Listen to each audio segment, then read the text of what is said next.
Eu vou chamar Ok. uma única reclamação. Mais uma vez é o julgamento do STF, falando sobre trabalhador por aplicativo. Horas e 7 minutos. Essa semana agora, toda a imprensa a noticiou e tal. Vamos ver. Vamos ver o que está acontecendo. Geral da República em exercício, a doutora Eliseta Maria de Paiva Ramos, peticionou ao gabinete solicitando a retirada de pauta da reclamação 64018, porque a secretaria não abriu vista ao Ministério Público para se manifestar. Os casos são idênticos no outro caso, se não idênticos, absolutamente semelhantes. No outro caso, o Ministério Público havia se manifestado, em virtude disso que pautei em conjunto. Mas como houve o pedido da doutora Eliseta, então eu retiro de pauta a reclamação 64018 e chamo para julgamento somente a reclamação 60347, Minas Gerais. Aí foi uma questão de ordem técnica, gente. Seria duas reclamações, dois processos, mas como o Ministério Público não havia se manifestado em um deles, ele está chamando só aquele no qual o Ministério Público tinha se manifestado. É só uma questão de ordem técnica processual ali. Vamos ver o que ele está chamando para julgar. O Ministério Público já se manifestou, então vamos ver o que ele fala. É de minha relatoria. O relator é ele próprio, Alexandre de Moraes. Haverá sustentação oral, eu procederei à leitura do relatório e depois passarei a palavra ao doutor Márcio Eurico Vitral Amaro.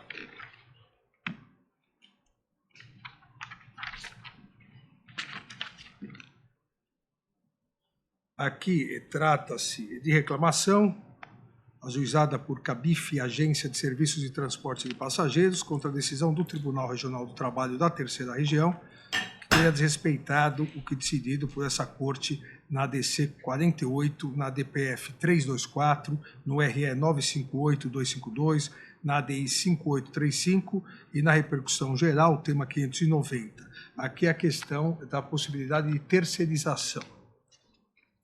Na inicial, a parte reclamante apresenta as alegações que o processo originário versa sobre o reconhecimento de vínculo de...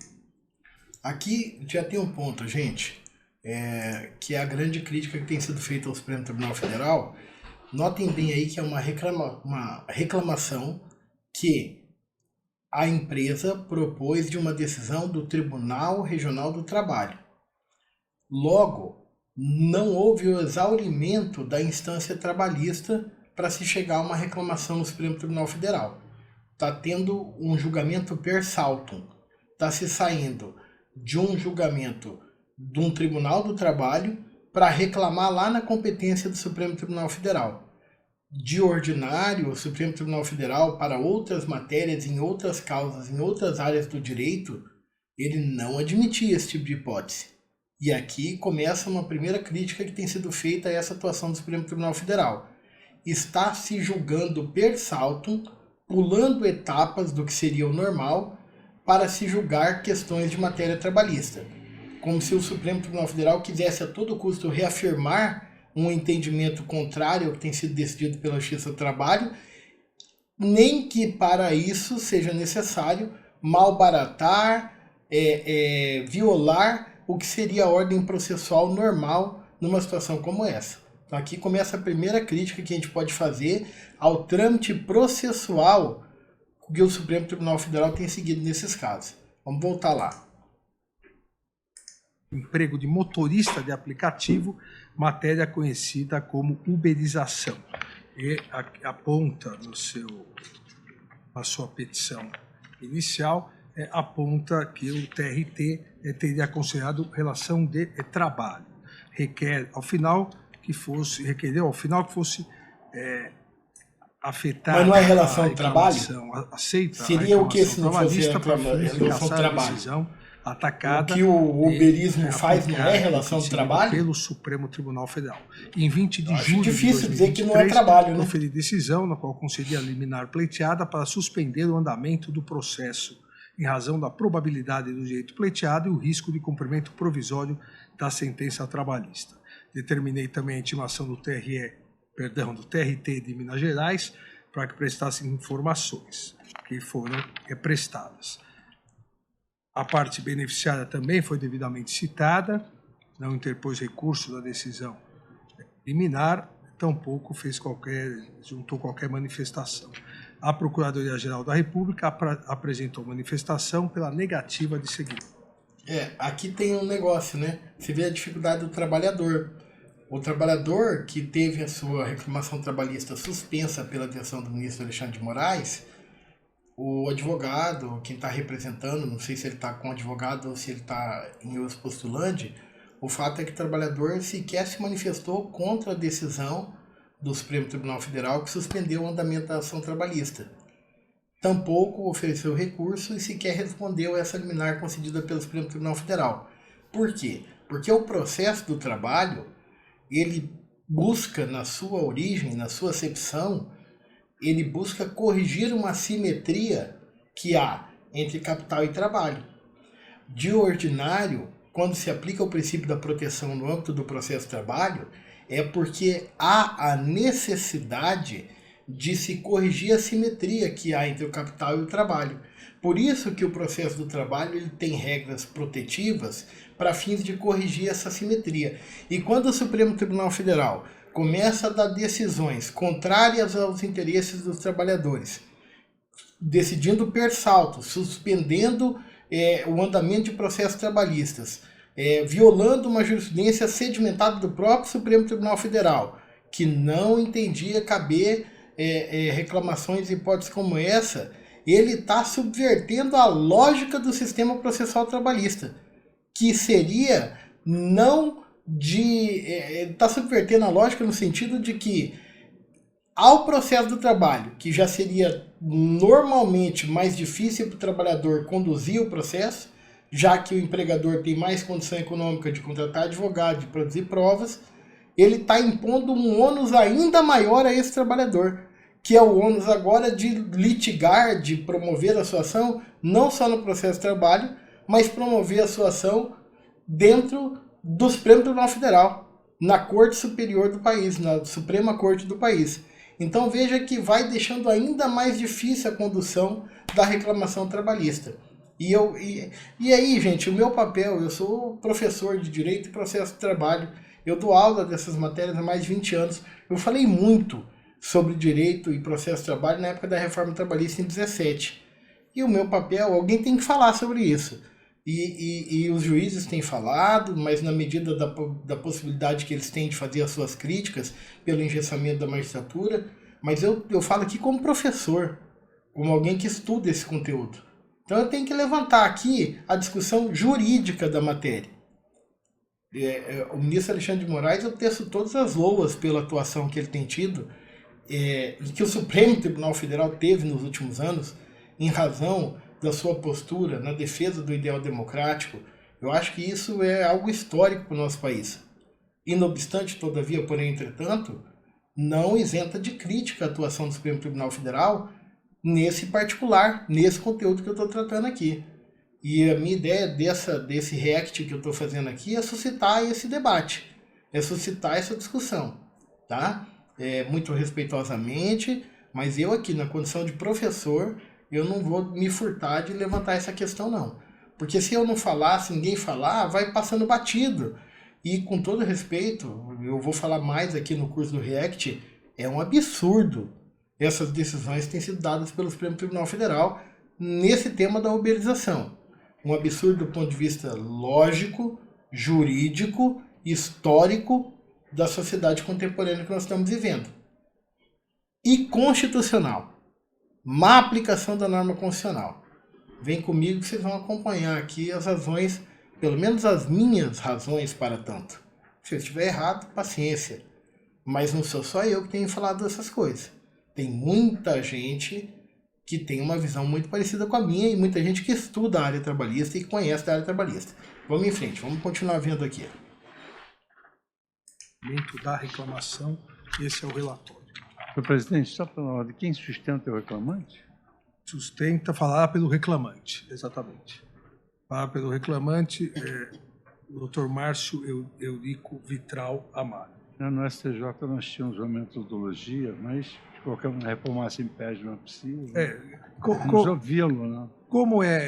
eu trouxe a turma, porque já várias decisões monocráticas em ambas as turmas no mesmo sentido, mas seria a primeira decisão colegiada da primeira turma. Então, em virtude disso, vamos ouvir o Dr. Márcio Eurico Vitral Amaro. Note bem, é a primeira decisão turmária do Supremo Tribunal Federal. No final vocês vão ver que eles vão afetar um julgamento de uma próxima matéria igual para o plenário. Então é hora de discutir isso aqui, gente. É hora de levantar essa questão. Porque depois que o Supremo Tribunal Federal leva a matéria para o plenário e pacifica o entendimento, aí são favas contadas. Então para você que está assistindo esse vídeo que é da área trabalhista, é hora da gente repercutir esse conteúdo. Beleza? Eu vou pular aqui a sustentação oral, porque a ideia é focar na discussão que está lá no Supremo Tribunal Federal. Não quero polemizar com o advogado, não quero polemizar com ninguém. Aliás, se eu tiver que polemizar, é quanto ao conteúdo, quanto ao direito. A gente tem que fugir do personalismo, das coisas de hoje em dia. Eu falo aqui como professor da matéria e como estudioso do conteúdo de direito e processo de trabalho. Beleza? Deixa eu pular aqui. Um detalhe, o advogado que está reclamando, que está suscitando ali, está pelo reclamante, no caso é a empresa, tá? Para não deixar nenhuma dúvida. Não é o trabalhador que está representado ali não. Porque para quem é da área trabalhista, escuta assim, quem está defendendo os interesses ali é o reclamante, então é o trabalhador, que no processo do trabalho na reclamação trabalhista original, o reclamante é o trabalhador, né? Mas aqui não. Aqui é o reclamante da reclamação que foi proposta no Supremo Tribunal Federal. Então o advogado está falando em nome da empresa, tá? Ele fez a referência, teria que ver os autos, mas no mínimo da liminar o trabalhador sequer se manifestou. Olha a dificuldade que é para o trabalhador atuar, o próprio advogado está representando no Supremo Tribunal Federal, né? Vamos lá, vai retomar a votação aqui e vamos ver como que vai seguir isso aqui. A imprensa toda falou, um monte de gente falou sobre isso. Vamos lá. Amado, eu passo ao voto. Aqui eu resumi o voto, mas aqui nós voltamos àquela discussão da existência ou não de vínculo trabalhista entre o motorista, parceiro, e a plataforma de mobilidade. Vale para Cabif, vale para Uber, vale para iFood, vale para todos os... Primeiro ponto, tá errado. Porque quando você discute uma teoria de um vínculo de emprego em abstrato, você está esquecendo de alguns pontos fundamentais. A relação de trabalho é uma relação de trato sucessivo no tempo. E a relação de trabalho é uma relação fundada na ideia do contrato realidade. Você não tem como estabelecer que o que vale para Cabif, vale para Uber, vale para outro, não tem. A premissa fundamental que orienta a visão do eminente ministro Alexandre de Moraes, data máxima vênia, ela é insubsistente, ela está errada. É uma lógica que parte de uma premissa errada na razão em que ela está se fundando. Por quê? Porque a relação de emprego é uma relação de trato, a relação de trabalho é uma relação de trato sucessivo no tempo. Ela se repete dioturnamente. E a roupagem jurídica que você dá para o título da contratação que você está dando para o trabalhador, ela tem importância no momento em que ela se inicia. Mas no curso do trabalho prestado, no dia a dia de como ele está se realizando, é necessário aferir se todos os dias aquilo que está sendo feito reproduz o que originariamente foi contratado.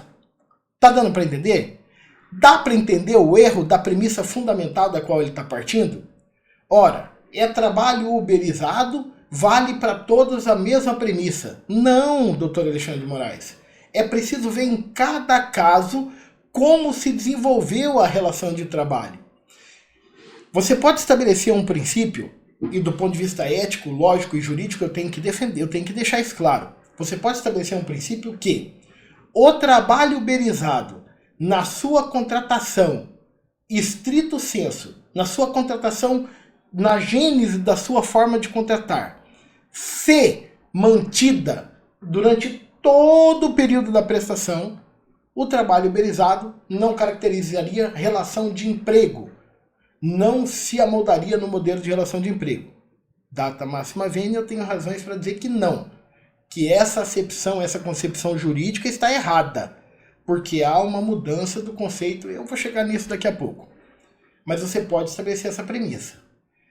Porém, você não pode partir do conceito que, uma vez estabelecido a priori que a contratação foi sob esta modalidade, daí para frente nada mais se discutirá nunca mais. Porque serve para todos os casos, em todas as hipóteses. Porque pode haver no curso da prestação, porque ela se alonga no tempo, perceba que o contrato de trabalho, ele não é um contrato instantâneo, como um contrato de compra e venda, que você materializa ele ali no documento, faz a tradição do bem e acabou. O contrato de trabalho é uma relação de trato sucessivo, que diuturnamente ele se repete. Se ele é de trato sucessivo e diuturnamente ele se repete, você tem que aferir se todos os dias reproduziu aquilo que era a base da ideia original. Porque se houver um desvirtuamento, com teoria da princípio da primazia da realidade sobre a forma, se houver um desvirtuamento, aquela relação tem que se amoldar àquilo ao qual ela foi desvirtuada. Deu para entender como que a premissa da qual o senhor está partindo, eminente ministro, está errada? É uma lógica que está induzindo em erro, inclusive os seus pares? E essa análise ela é feita sem nenhum julgamento, sem nenhum demérito da sua figura. Eu volto a dizer, o senhor é uma pessoa que, meu Deus, eu acho que a gente, nossa sociedade, tem que se inspirar por sua figura, por inúmeros exemplos. E o senhor paga um preço por tudo que tem acontecido no nosso país, de bom. E um preço por quanto combateu coisas ruins. Mas ainda assim, no ponto de vista jurídico, eu não posso, eu sou professor desse conteúdo. Eu preciso falar sobre isso, eu estudo isso há 20 anos. Então, infelizmente, essa premissa começa errada por aí. E aí a gente pode partir, né, de uma visão muito lógica, né? Quem começa do ponto errado não tem como chegar ao lugar certo. Se o seu ponto de partida está errado, você jamais chegará ao destino correto, né? Não tem. É lógico que isso aconteça. Agora, note bem. Só para ilustrar tudo isso que eu falei para vocês. Imaginem que alguém contrata uma pessoa. Eu sou voluntário. Eu não estou aqui para ser empregado. Eu vou trabalhar como voluntário no sentido de beneficência. Eu vou lá, chego para uma casa de determinadas pessoas e falo assim, eu quero ser voluntário aqui e quero ajudar a limpar, ajudar a manter o imóvel aqui, porque faz assistência social aqui de crianças. E aí eu começo a ir, frequentar, limpar, frequentar aquele ambiente. Só que de repente, as pessoas que estão ali naquela casa começam a exigir que eu chegue no horário, começam a exigir a qualidade que eu estou fazendo e dizendo que não está bem feito, começam a me dar punições, começam a me chamar atenção, começam a desvirtuar a ideia do voluntariado para alguém subordinado. Então, ainda que originariamente o meu vínculo fosse de voluntariado, o curso da prestação alterou a natureza jurídica daquele contrato original. E é isso que o ministro está ignorando quando ele começa a sua análise. Vamos em frente para ver outros erros que ele cometa do ponto de vista lógico, jurídico, e sem nenhum demérito. Volto a dizer, isso aqui é uma discussão jurídica. Isso aqui é um debate jurídico. Aliás, sem nenhuma ideologia. Com todo respeito, eu vou demonstrar se alguma ideologia está tendo aqui, é as avessas. É a necessidade de colocar a justiça a serviço de um modelo liberal de visão de mercado que também, data máxima vênia, não se amolda à realidade que está posta. Aí eu tenho razões para tanto, porque eu estudo sobre isso. Mas vamos em frente. Vamos lá. Os novos modos de emprego.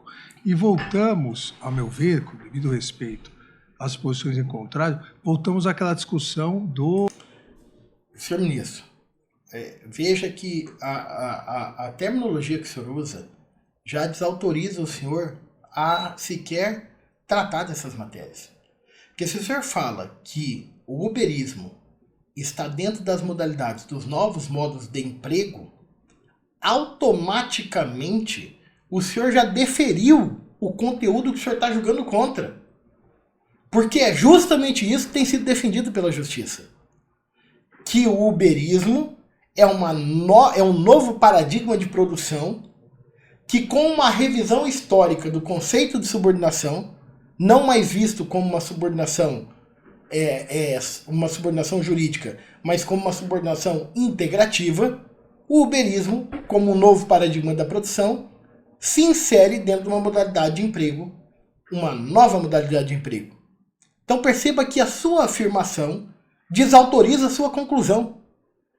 Então, note bem, eminente ministro e doutos ministros do Supremo Tribunal Federal, se esse vídeo chegar até eles, ou alguém que reverbere essa ideia para que chegue até eles, o Supremo Tribunal Federal, do ponto de vista histórico, sempre foi muito refratário em tratar de questões de matéria trabalhista, e vou dizer mais, não deveria estar tratando dessas matérias de vínculo de emprego.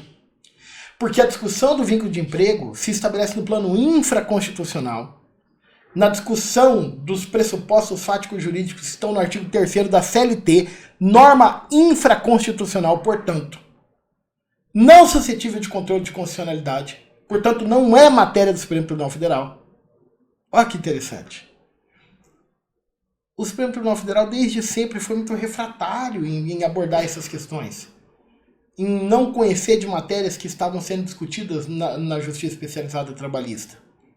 E ainda só conhecendo, em última hipótese, depois de exaurir todas as fases. E não agora como está se fazendo com reclamação per saltum.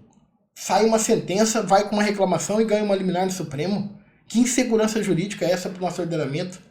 É a total malversação do processo.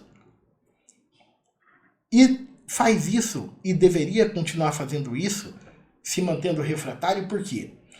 Porque o conhecimento jurídico da área trabalhista é muito específico. E, doutor magistrado, soa mal para os ouvidos de quem é da área ouvir o senhor falar algo desse tipo. É que está falando de uberismo, uma das novas modalidades de emprego. Meu Deus, se é uma das novas modalidades de emprego, está resolvido. Porque se é emprego, tá certo, tem que julgar procedente. Beleza? Vamos em frente. Da reiterada desobediência, do reiterado descumprimento pela Justiça do Trabalho. Aqui não. Isso aqui é argumento de autoridade. Dizer que as decisões de juízes do trabalho, de desembargadores do trabalho, de ministros do trabalho, são desobediência da Suprema Corte é argumento de autoridade. Com todo respeito, mas argumento de autoridade não é argumento de convencimento. Argumento de autoridade é argumento de infligir medo. Mas o ordenamento jurídico não evolui com medo, com receio da discussão. Eu estou aqui discutindo, eu sou um advogado, eu sou um professor, eu sou um estudioso da matéria. Aliás, aqui eu estou na minha casa falando na condição de professor, porque é uma matéria que eu tenho muito carinho por ela. Mas aí tem que ter medo dessa discussão? Não. A interpretação do Supremo Tribunal Federal, com todo respeito, é que demanda ser revista. Pode até ser que a que prevaleça, porque é quem diz a última palavra em matéria de direito no nosso ordenamento jurídico, e nós vamos ter que cumprir. Mas até lá nós vamos debater sobre ela. E os juízes e os desembargadores do trabalho, será, doutor magistrado, doutor ministro do Supremo Tribunal Federal, será que tanto juiz, que tanto desembargador, que tanto ministro da área trabalhista, será que esse pessoal está tudo errado? Será que não são eles que têm um conhecimento especializado sobre a matéria? É que estão vendo algo que o Supremo Tribunal Federal não está enxergando? Será que não demanda, sabe, um passo atrás, um pouquinho mais de humildade para entender que o direito ele tem múltiplas interpretações. E, sobretudo numa área trabalhista, essa discussão dos paradigmas da produção, a sua evolução histórica, é de um conhecimento jurídico aprofundadíssimo. E que não é qualquer um que se intrometa a fazê-lo. E quando se intromete, se não tem propriedade, se não tem conhecimento, passa vergonha. Eu acho que talvez seja a hora de parar com o argumento de autoridade e começar a dar um passo atrás e começar a entender o que está acontecendo. Vamos em frente. Decisões do Supremo Tribunal Federal. Depois no final da sessão, vou ler a estatística da primeira turma e as reclamações já estão quase alcançando os habeas corpus. E dessas reclamações, nós temos quase 40% reclamações contra decisões da Justiça do Trabalho. Então, infelizmente, em que pese... Tá, mas isso não é prova de que os juízes estão julgando errado. Isso é prova que o Supremo Tribunal Federal abriu um precedente que antes não existia, que era admitir a reclamação per salto, que é admitir a reclamação de processos que estão em andamento na Justiça Especializada. O Supremo Tribunal Federal abriu um precedente que, do ponto de vista econômico, todo mundo está se valendo dele. Olha, note bem, note como a lógica é o reverso. Constatar que está tendo muita reclamação contra decisões da Justiça do Trabalho, na verdade, é constatar que errou o Supremo Tribunal Federal a admitir a primeira reclamação. Porque vamos e venhamos aí, vamos trabalhar com a racionalidade e com a lógica, sem dourar a pílula. A empresa é condenada a um vínculo de emprego, a condenação ao pagamento. E aí descobre que tem um caminho que faz uma reclamação no Supremo Tribunal Federal, que suspende a condenação, que não vai ter que pagar nada. É óbvio que as empresas do Brasil todo começam a fazer esse caminho. Então note bem que o número de reclamação que aumentou não é prova de que os juízes do trabalho estão violando.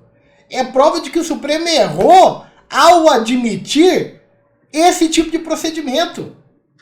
Que, volto a dizer, é um procedimento contrário ao que sempre se decidiu no Supremo Tribunal Federal. Que a reclamação só caberia, sempre não, porque houve um tempo que era diferente, mas no mais recente, o entendimento mais recente, que a reclamação só caberia após exaurida a instância especializada. E não é o que está acontecendo agora. Reiteradamente nós decidamos e isso vem sendo desrespeitado, o que volta ao Supremo Tribunal Federal. A questão de, teoricamente, ideologicamente, academicamente não concordar, não justifica a insegurança jurídica que vem gerando diversas decisões. Ao contrário, a questão de não concordar academicamente, ideologicamente, não justifica que o Supremo Tribunal Federal, antes de maturar a discussão da matéria, os ministros deem decisões monocráticas, suspendendo a eficácia de decisões da Justiça do Trabalho. Aqui é o seguinte, a gente está perdendo o conceito de controle de constitucionalidade e jurisprudência.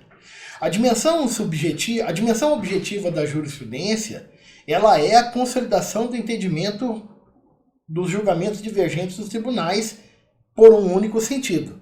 Essa é a consolidação objetiva da jurisprudência. Mas do ponto de vista subjetivo, a jurisprudência tem uma dimensão sobre ser a decisão mais justa seguida pelos tribunais. E para que ela seja a dimensão do julgamento mais justo seguido pelos tribunais, é necessário haver maturação da discussão. É necessário haver debate. É necessário haver aprofundamento da discussão do conteúdo. E sobre esse tema, Vossa Excelência e Vossas Excelências que têm decidido monocraticamente, caçando decisões de juízes do trabalho, de desembargadores do trabalho, de ministros do trabalho, nessa matéria do trabalho por aplicativo, Vossas Excelências estão solapando aquilo que é a gênese da criação do direito, que é a dialética, que é a discussão dos seus supostos, pressupostos, suas possibilidades. Como um argumento de autoridade, nós vamos dizer a última palavra. E aí, como nós dizemos a última palavra, nós entendemos que é isso. Opa, pera lá. Ideologia está nisso. Porque está se dizendo a última palavra sem se estabelecer as razões jurídicas para tanto. Está se dizendo a última palavra partindo do pressuposto que esse é o modelo ideal para a economia. O modelo que permite a precarização do trabalho pela uberização. E isso é o que está por trás. E se está se fazendo isso está sendo feito como? Está sendo feito num levante ideológico de vossas excelências, com todo respeito. Portanto, essa visão que a discussão acadêmica, ideológica, jurídica não permite a insegurança, é o contrário, excelências. A discussão acadêmica, ideológica e jurídica não permite que o assunto seja agora colocado numa pá de cal, que é o que vossas excelências estão tentando fazer. Com essas decisões monocráticas e essas decisões dando por barato e definitivo qual que é que tem que ser o entendimento sobre o uberismo. É o contrário. Se esse é um tema que viceja, que está ali vicejando a sua discussão, ele precisa ser maturado. Ou o Supremo Tribunal Federal não demorou 7 anos para estabelecer a prisão em segunda instância? Se cabia ou se não cabia?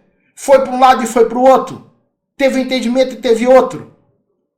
E quanto o Supremo Tribunal foi criticado sobre isso? E eu entendi, e eu fui um dos que disse, isso é o maturar do entendimento.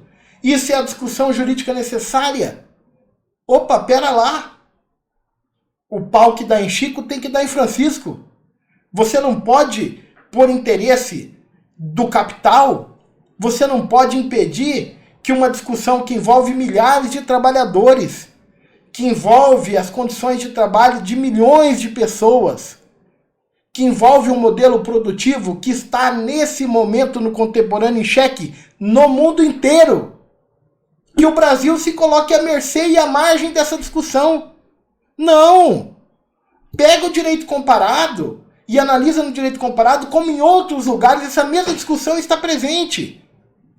E olha que interessante, em países capitalistas, muito mais que o Brasil, as decisões têm sido contrárias. Contrárias aos interesses das empresas de aplicativo.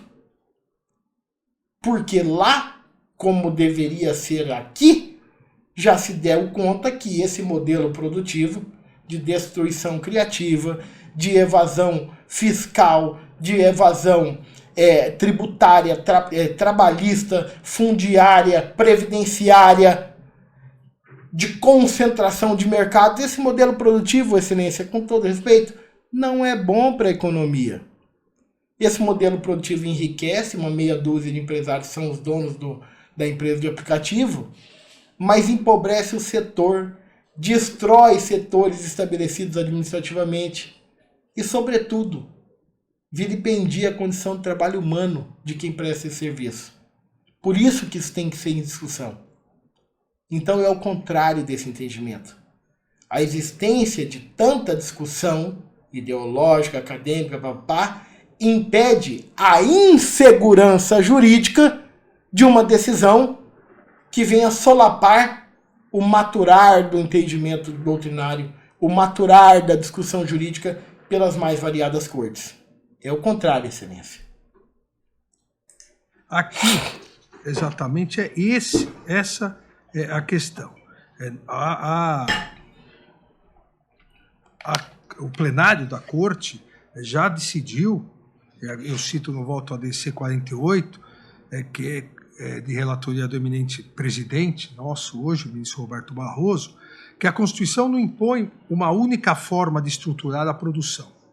O princípio constitucional da livre iniciativa garante aos agentes econômicos liberdade para eleger suas estratégias empresariais dentro do marco vigente. A proteção constitucional ao trabalho não impõe que toda e qualquer prestação remunerada de serviços configure relação de emprego.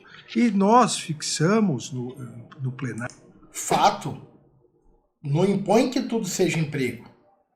E a discussão é se o modelo uberista vai se adequar a uma nova modalidade de trabalho de emprego. Não estamos tratando de tudo. Estamos tratando de um modelo produtivo específico. Aonde que está a violação do entendimento firmado pelo plenário? A premissa fundamental do plenário do Supremo é abstrata. Nós estamos discutindo uma acepção concreta envolvendo um modelo produtivo, um paradigma de produção. Depois, na DPF 324, ser lícita a terceirização de toda e qualquer atividade, meio ou fim. Foi uma grande discussão sobre essa questão de meio ou fim e verificamos que no mundo moderno essa diferença quase não existe, porque é muito... A discussão sobre a terceirização aqui é totalmente impertinente, Excelência. Incabível nessa discussão que está sendo feita. Porque aqui não há uma relação triangular entre tomador de serviço, empresa e prestador de serviço. Aqui se está discutindo um vínculo direto entre o prestador de serviço e a empresa de tecnologia, que não é de tecnologia, mas sim de fornecimento de transporte, porque tecnologia é o que eles defendem. Quando se fala, e outra coisa, na modalidade da possibilidade da permissibilidade da terceirização, o terceirizado é empregado. A Lei 6.019, que virou a lei da terceirização, o trabalhador temporário contratado, ele é empregado da empresa terceirizada. Desligar isso aqui. Ele é empregado da empresa terceirizada. A discussão é se ele poderia ser empregado da tomadora principal. Mas a terceirizadora, ele é empregado. Não tem discussão que ele não é empregado dela. Então, é totalmente impertinente você falar sobre terceirização envolvendo uma discussão de vínculo de emprego de uberização. Esse é um argumento adjacente, impertinente, incabível nessa discussão que está sendo feita. E que trazer esse argumento para esse meandro de discussão se constitui numa retórica, um adorno meramente, como que eu posso dizer assim, colorir, dar colorido para a discussão para se chegar a uma conclusão final. Mas um colorido com um fato que não se sustenta, com um caso que não se aplica, com uma hipótese que não deveria estar sendo tratada aqui.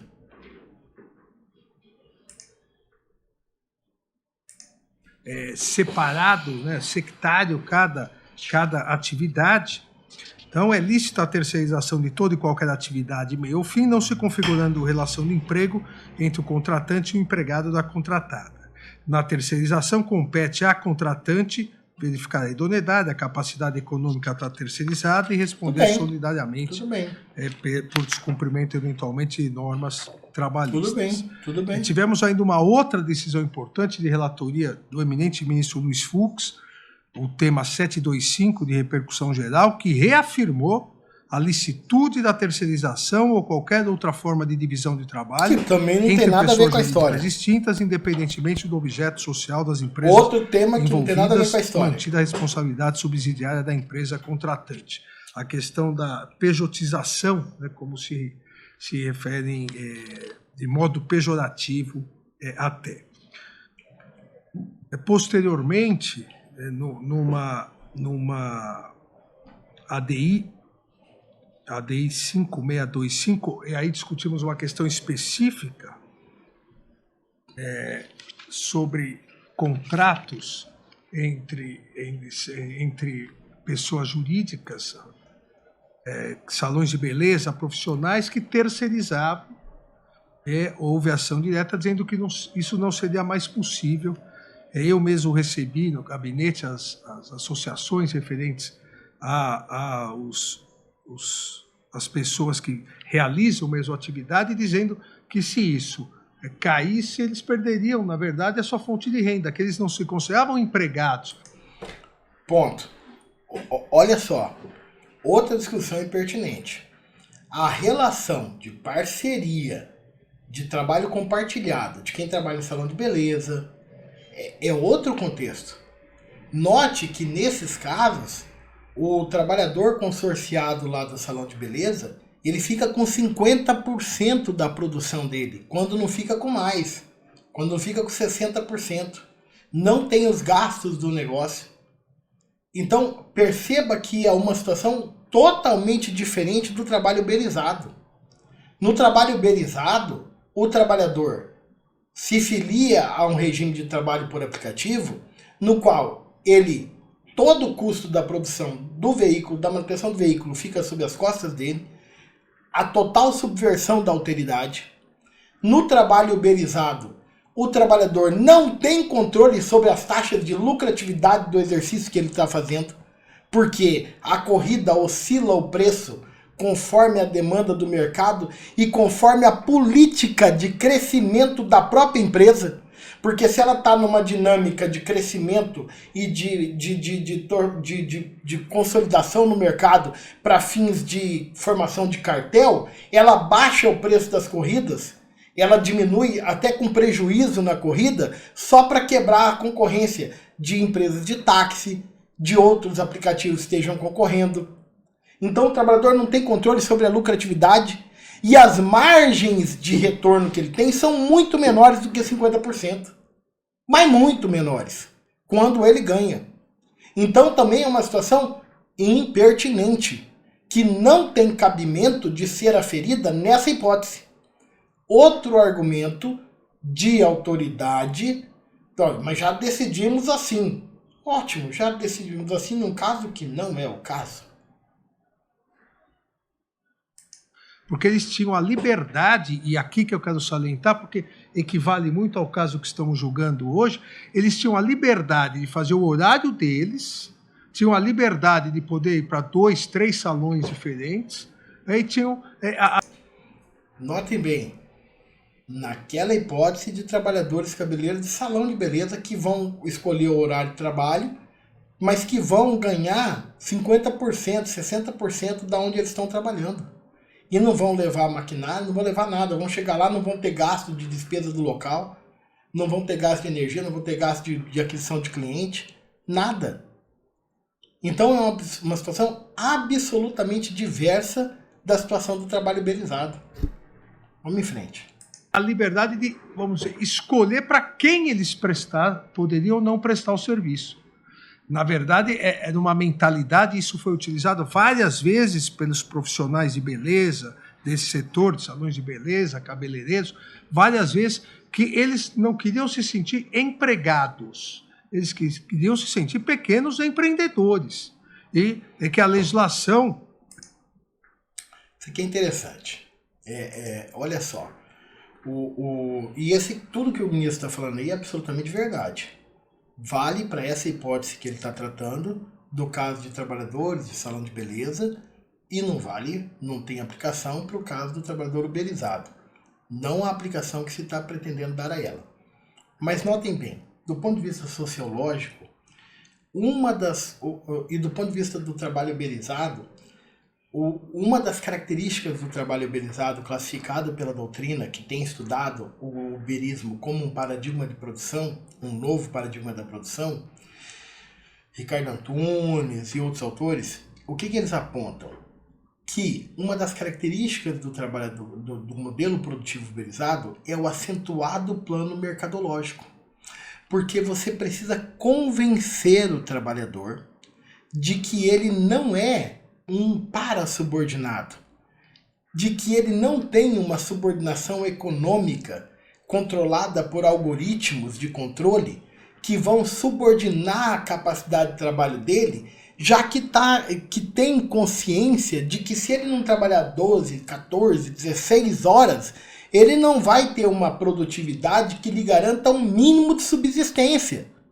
Ele não vai ter um retorno econômico que lhe garanta um mínimo para que ele possa estar vivo e trabalhando.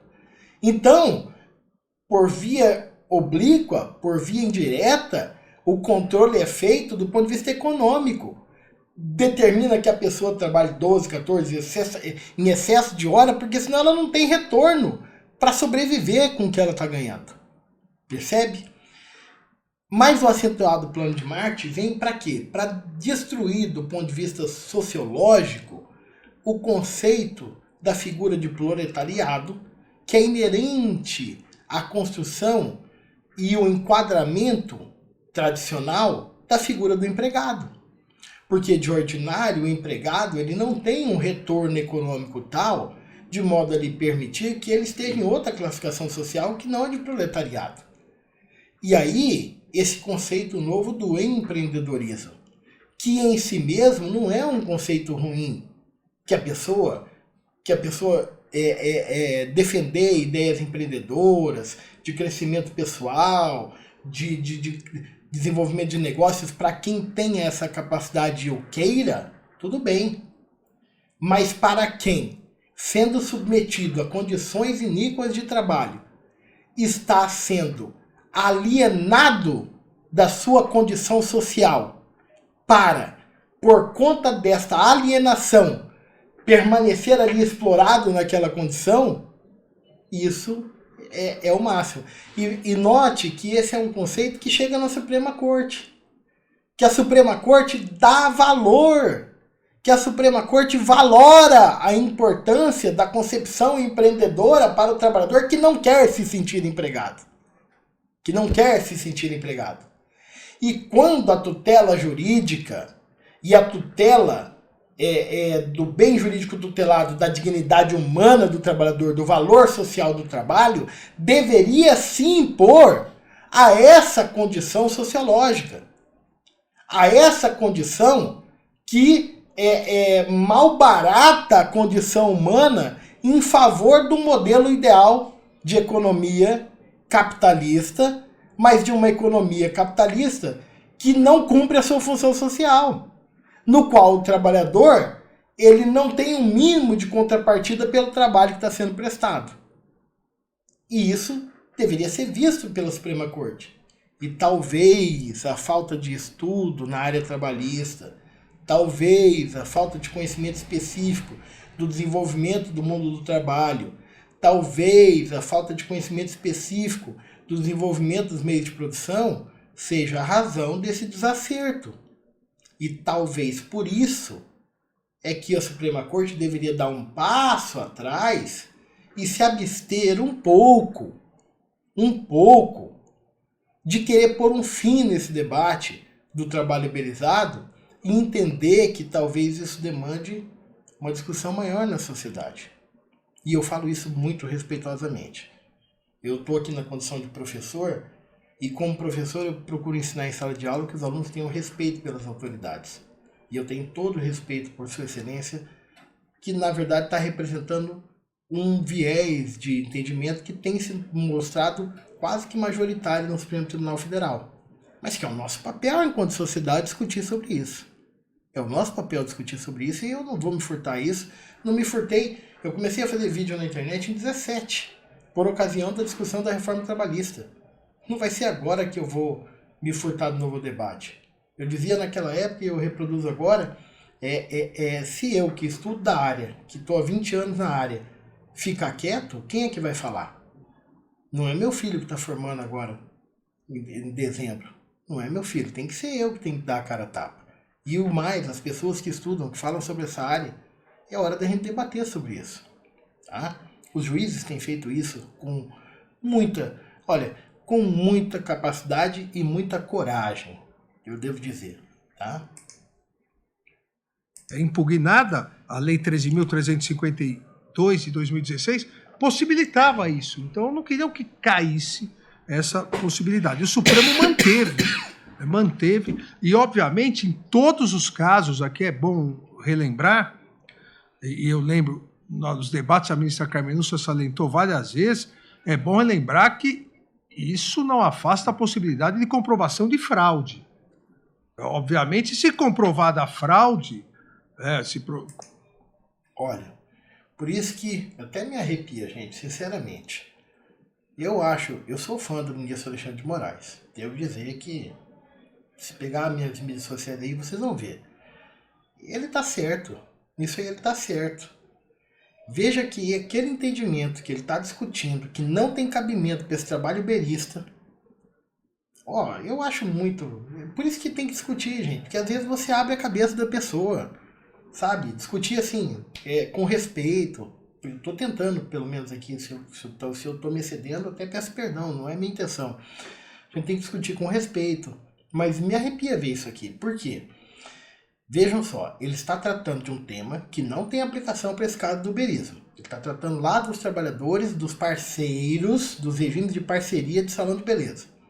E está dizendo, ó, então, naquele caso a gente não reconheceu o vínculo de emprego. Tá, mas é outra situação, viu, doutor Alexandre? É outra situação. Mas também naquele caso, olha só, ele estabeleceu a regra geral, o standard.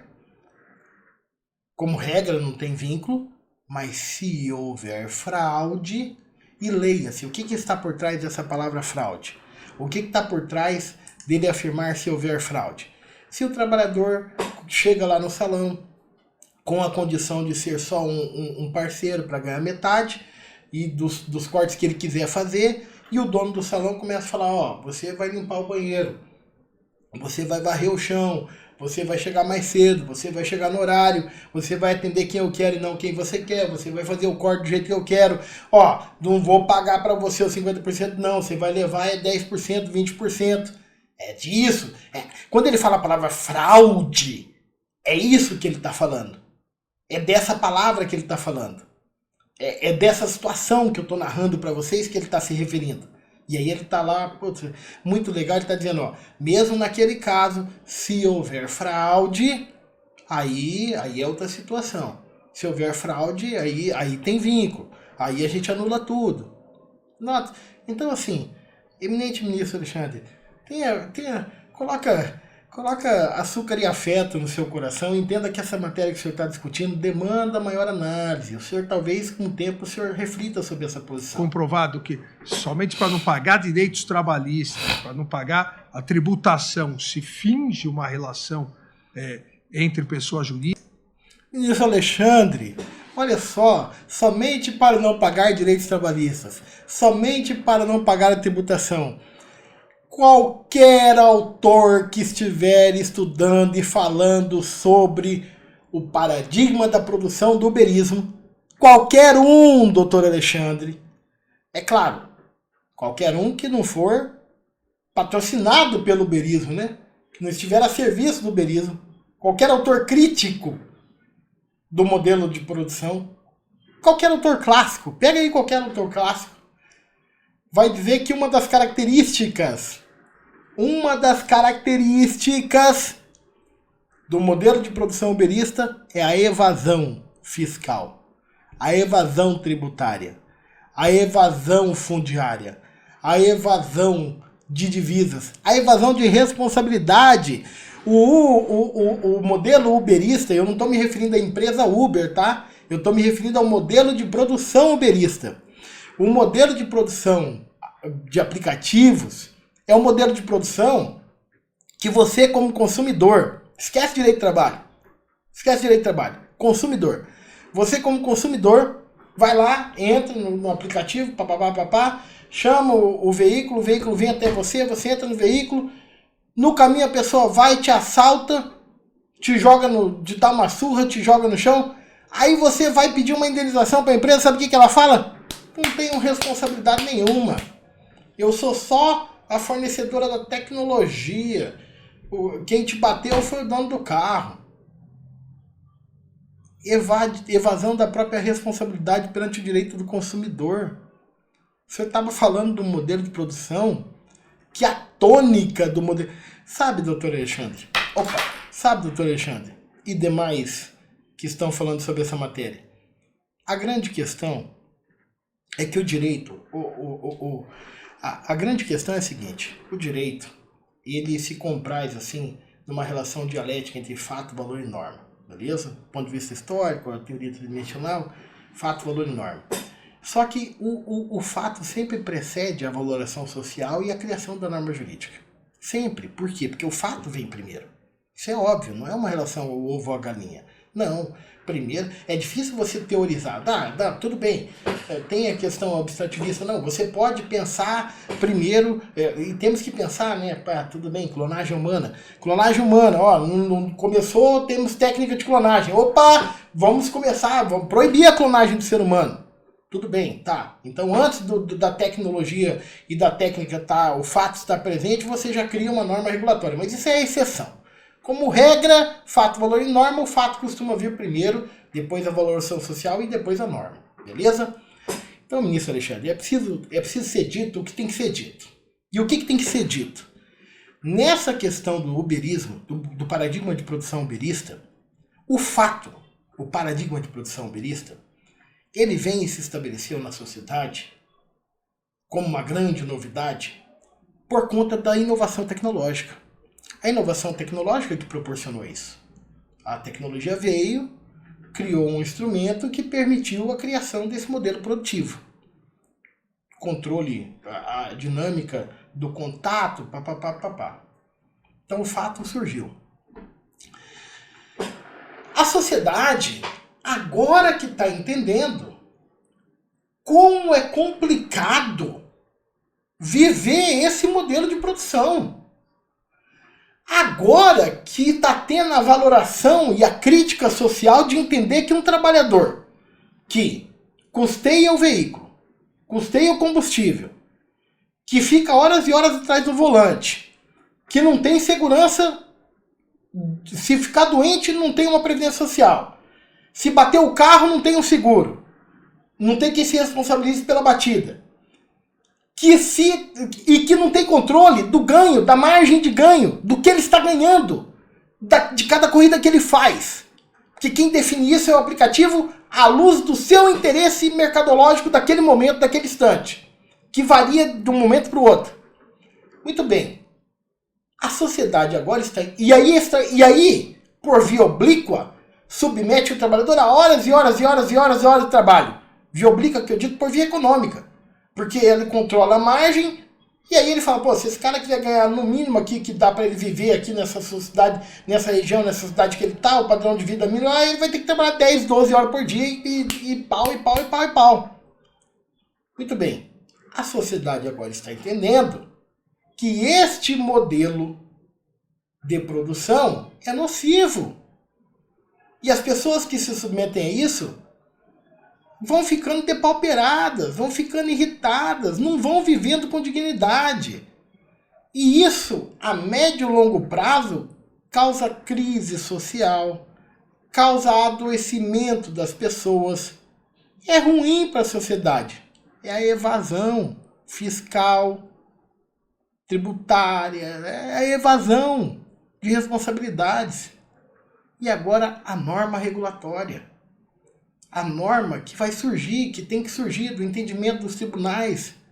Porque até que tenha uma lei, a justiça não pode se negar a dizer o direito sob a alegação de que ele não exista.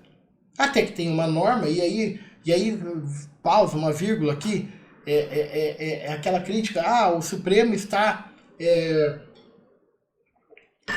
legislando, vírgula, não está não.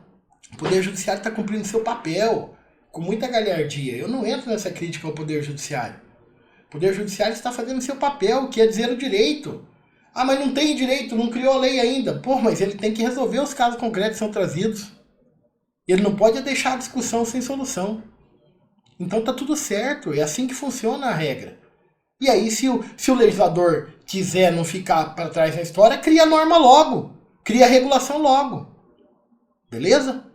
Mas então, senhor ministro, saiba que isso que o senhor está se referindo lá naquele caso, que se houver fraude, se for só para fraudar, se for só para não pagar imposto, é a tônica do modelo produtivo uberista. Saiba disso, viu? Vamos lá. Tá ficando bom isso aqui, viu? Eu tô gostando. Daqui a pouco eu acho que eu vou concordar com isso aqui, mais coisa do que discordar. Ou uma relação não empregatícia, mas nesse caso deve ser comprovada a fraude. Nos outros casos, onde se verifica, como na presente hipótese, a característica de empreendedorismo, aquele que dirige O veículo. Ponto. Como se verifica na presente hipótese a característica de empreendedorismo? Tá aí. Da onde que o senhor tirou que o trabalhador uberista é o empreendedor? Vamos lá. Veja que essa não é uma concepção jurídica, isso é uma concepção ideológica, senhor ministro. Isso é uma concepção ideológica, tá? Muito fundada numa engenharia social, numa visão de engenharia social, numa visão sociológica. Nesse caso, se caracteriza o empreendedorismo. Por quê? Qual é o empreendedor que não tem capital? Qual é o empreendedor que não tem empregados? Qual é o empreendedor que não tem controle sobre a sua margem de lucro do negócio que ele está fazendo? Qual é o empreendedor que age assim? Só se for um modelo de empreendedor novo dentro dos empreendedores. Porque o normal é um empreendedor se alguém que, tendo capital, vendo uma oportunidade de ganho, investe o seu dinheiro e sua força de trabalho, contratando pessoas para trabalhar consigo, para poder, num ato de negocial ali e tal, ganhar dinheiro. Agora, o cara não tem nada. O cara consegue um carro alugado. Às vezes o cara aluga uma bicicleta para subir em cima da bicicleta para fazer entrega. Esse é o empreendedor? Data máxima vênia, com todo respeito a Vossa Excelência. Mas esse debate, essa premissa, mais uma vez, é uma premissa insustentável. Do ponto de vista lógico, hein? Não estou nem falando do ponto de vista jurídico.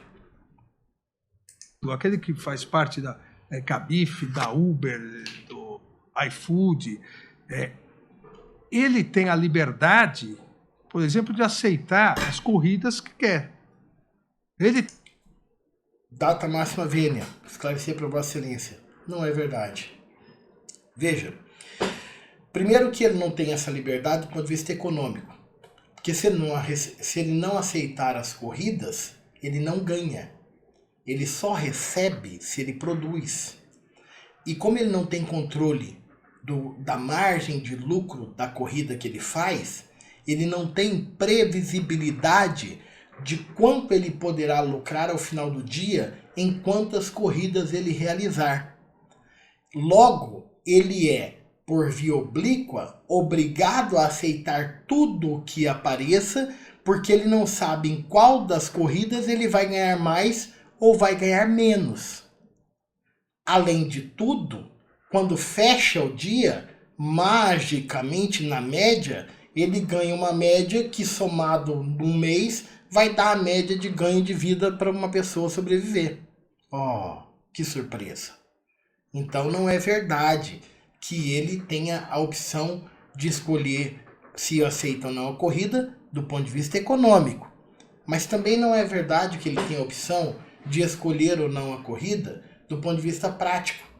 Porque todos esses modelos produtivos, eles têm uma classificação aonde aqueles que não aceitam as corridas vão diminuindo o seu score de pontuação, de modo que para eles são destinados as piores corridas, até o ponto deles serem descredenciados, dispensados.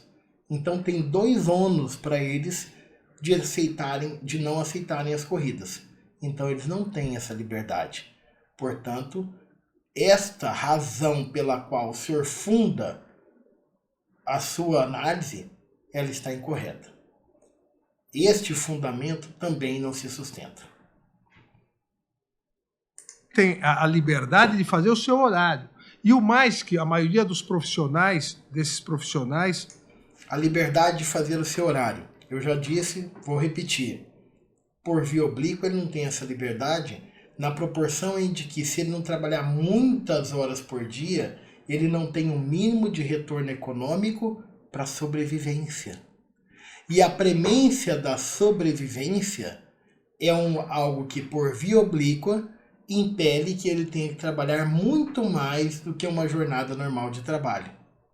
Tanto é que o modelo de produção uberista, num primeiro momento, ele se insere na nossa economia tomando a força de trabalho de pessoas que já estivessem empregadas, já tivessem um ganho fixo e iam fazer aquilo como um bico de final de semana, tal. Na medida em que a economia vai se deteriorando, e veja, ministro, ela vai se deteriorando num círculo vicioso, porque modelos produtivos como esse vão se retroalimentando e vão diminuindo a capacidade econômica da sociedade, vão diminuindo a capacidade econômica da força de trabalho, da massa de trabalhadores que consomem e, portanto, vão empobrecendo o nosso mercado consumidor. E aí nós vamos num círculo vicioso, retroalimentando esse círculo e vai precarizando cada vez mais. Na medida em que vai precarizando o mercado de trabalho, aí os trabalhadores começam a ter que sobreviver só do uberismo como fonte principal. E aí eles têm que trabalhar mais horas ainda, porque, repito, um argumento que eu já disse várias vezes, mas aí o React é assim mesmo, né? Aliás, é o primeiro que eu estou fazendo na minha vida. Eu espero que vocês gostem. A ideia é, se vocês gostarem, eu faço mais. Mas, à medida em que ele vai se repetindo, à medida que ele vai fazer só isso, e ele não tem controle sobre o quanto ele ganha, a margem de ganho, a margem de lucro, aí ele tem que trabalhar várias horas. Então ele não tem a liberdade de horário de trabalho. Me perdoe, mas mais uma vez o senhor está colocando o argumento incorreto. A rigor, veja só. E aí eu tenho que fazer uma meia-culpa aqui com o ministro, o eminente ministro Alexandre de Moraes. A rigor ele está reverberando uma série de argumentos que são diuturnamente vociferados aí na mídia. Há anos vociferados pela imprensa, que data máxima vênia é uma imprensa que muitas vezes está a serviço dos grandes conglomerados econômicos que se servem desse modelo produtivo. Então, e eu acredito muito na justiça da decisão do ministro Alexandre de Moraes. A prova, acabei de fazer um elogio, ele fez a ressalva da fraude. Então, o que acontece? Aí vem o papel da gente estou fazendo esse react aqui, porque a ideia talvez seja esclarecer aquilo que a pessoa talvez não saiba, e não se dê conta. E não se dê conta de como ela está ali chocando a ideia do cuco, né? Está chocando a ideia de outra pessoa. Sem se dar conta de que a realidade é outra, a realidade material é outra. E aí, por isso que todo mundo estiver assistindo aqui esse react, se puder mandar para frente para outras pessoas assistirem, vai ficar um vídeo longo, né? Depois eu acho que eu faço uns cortes, mas não tem jeito, o tema é profundo. Se eu não falar sobre isso com profundidade, também não dá. Não posso discutir com o ministro do Supremo, né? Fazer um react do ministro do Supremo se eu não falar com um pouquinho de profundidade, né? Também não, eu sou professor, eu sou advogado, aqui eu falo como professor, inclusive faço questão de estar na minha casa para mostrar que é um ambiente dogmático, né? Ambiente da discussão dogmática, o ministro criticou, mas eu acho que é aqui que a gente tem que discutir. Mas a grande questão é essa. A grande questão é que o ministro está vociferando ali, repetindo uma série de ideias que estão sendo plantadas há muito tempo. Inclusive pelas empresas uberistas. Por quê? Porque elas têm acentuado o plano de marketing para vender e fazer com que essas ideias se consolidem na sociedade. Olha só. Olha onde que elas chegaram. Né? Vamos lá. Destaca. Ele tem a liberdade de ter outros vínculos. Ele atua em alguma coisa e é motorista. Né, dessas. Puxa vida. Deixa eu contar uma coisa para o senhor ministro. O fato da pessoa trabalhar numa coisa e trabalhar em outra, o fato da pessoa ter liberdade de ter outros vínculos, sabe aonde que isso existe também? Sabe aonde que isso sempre existiu juridicamente? No vínculo de emprego. A exclusividade não é um pressuposto do vínculo de emprego. Olha que interessante. O trabalhador, ele pode trabalhar numa empresa e trabalhar em outra. Não sendo concorrente em si, é óbvio, não estando violando sigilo de empresa, não estando violando sigilo, não estando violando, fazendo concorrência desleal com a empresa dele, que ele está trabalhando aqui, ele pode trabalhar em outra. A exclusividade não é um pressuposto do vínculo de emprego. E também não é algo proibido no vínculo de emprego. Então, quando o senhor utiliza a liberdade de trabalhar para mais de uma pessoa como um elemento para descaracterização do vínculo de emprego do trabalho uberista, na verdade o senhor está dando relevância jurídica para algo que relevância jurídica não o possui. Por quê? Porque exclusividade não é algo que tenha relevância jurídica para fins de vínculo de emprego, logo não pode ter relevância jurídica para fins da discussão se o trabalho uberista é emprego ou não é emprego. Desses serviços de transporte, ou de passageiros, ou de alimentos, ele não se prende pelo vínculo da exclusividade. E a partir do momento em que se exigisse isso, horário, disciplina e hierarquia em relação ao empregador. Ó, aqui é que tá. Olha como ele confundiu os conceitos. A partir do momento em que se exigisse isso, exclusividade, horário, disciplina, hierarquia, são conceitos absolutamente distintos. E aí eu volto a dizer, por quê? Porque aqui é a falta de conhecimento da área trabalhista. Então a exclusividade não é pressuposto do vínculo de emprego. Sai da exclusividade. Aí vem para outra discussão. A partir do momento que se exigisse horário, hierarquia, disciplina. Vou até concluir aqui o que ele fala. Vamos ver o que mais que ele fala. Ele passaria a ficar impossibilitado de realizar outras funções.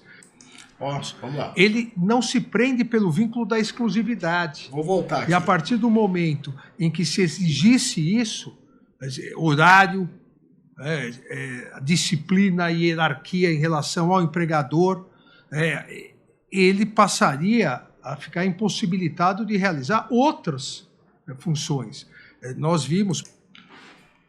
Aqui, aqui é a charada de tudo que foi dito até agora.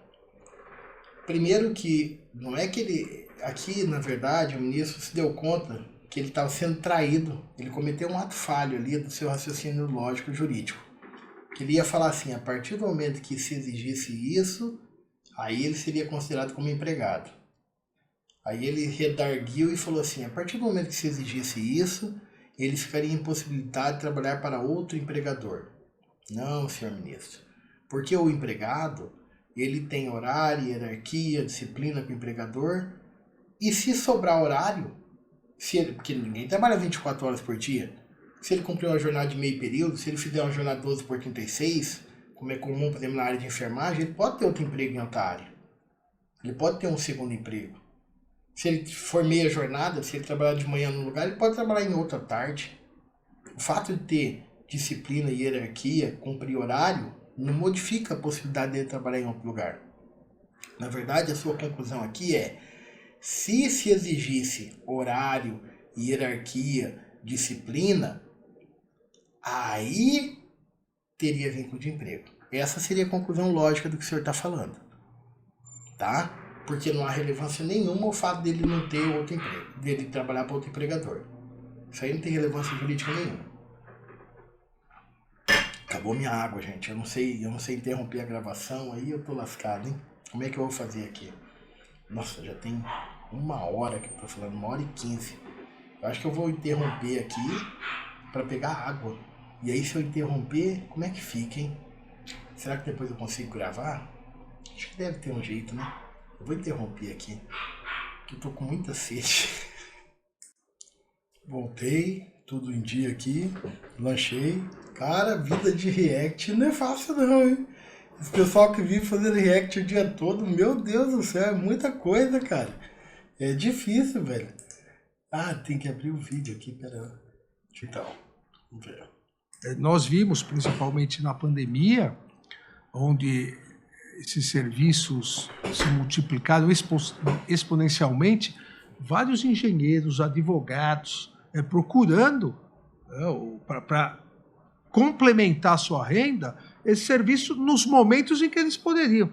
Há todo um cadastro, né? Você, o seu carro, mas você não é obrigado a aceitar isso. Você faz o seu horário, você aceita as corridas, ou seja, você é um...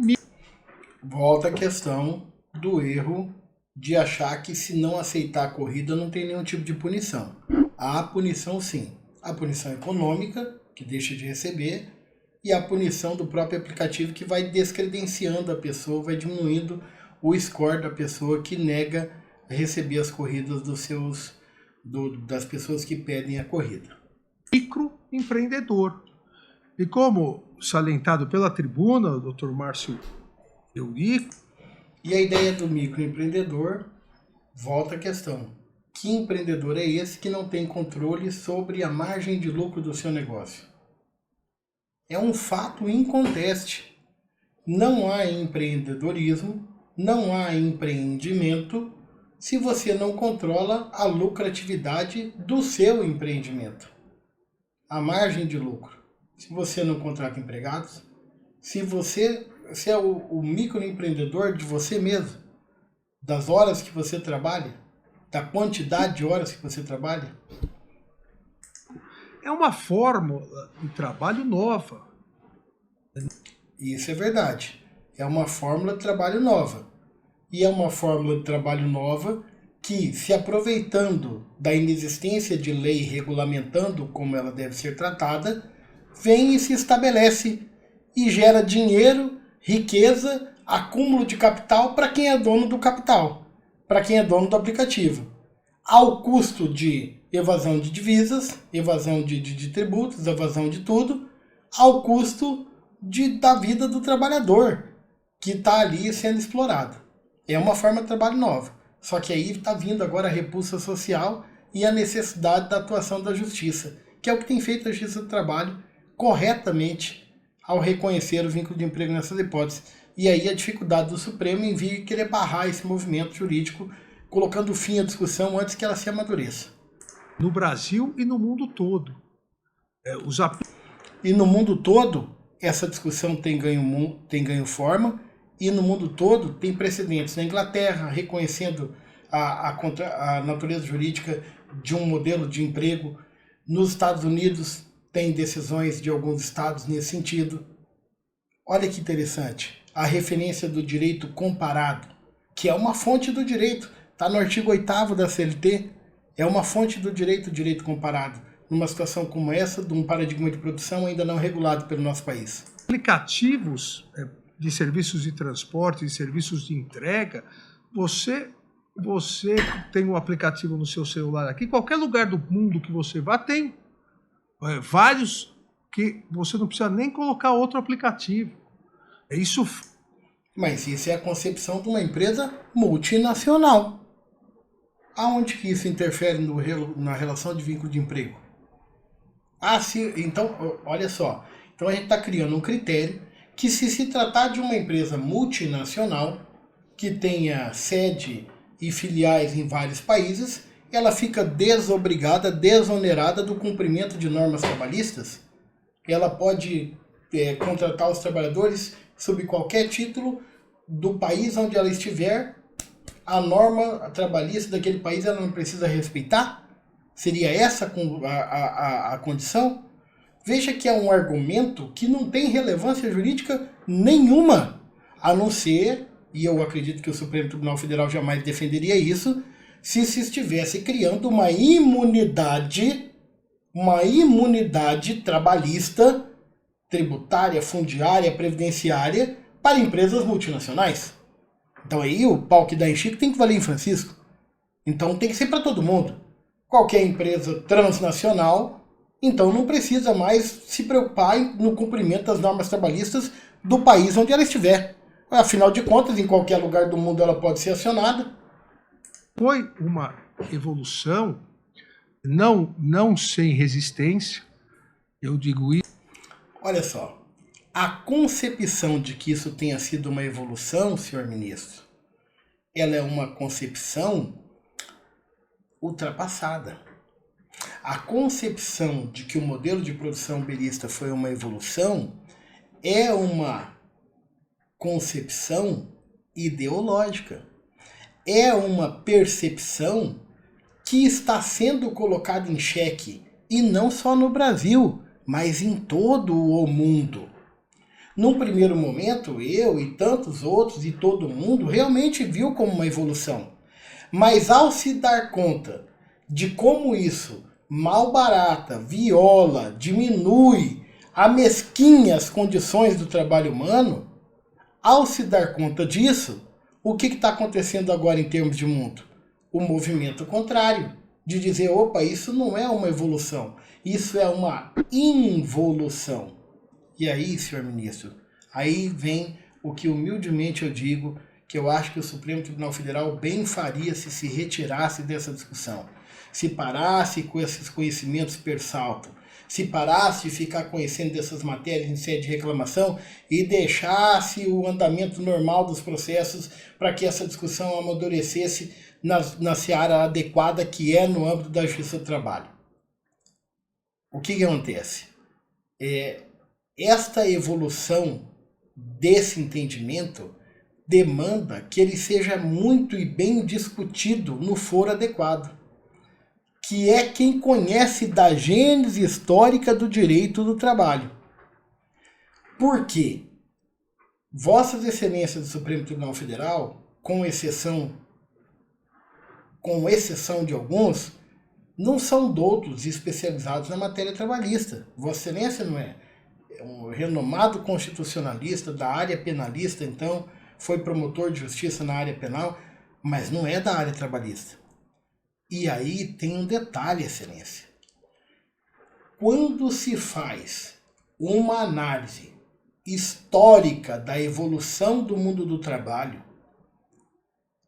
para quem é da área, no caso, quando se faz essa análise, e se faz um contraste entre o modelo de produção uberista, como ele está hoje, e o modelo de produção que rompeu lá em meados do século XVII, início do século XVIII, na Revolução Industrial, que mudando aquilo que tiver que ser mudado, para e passo, tem a mesma lógica histórica?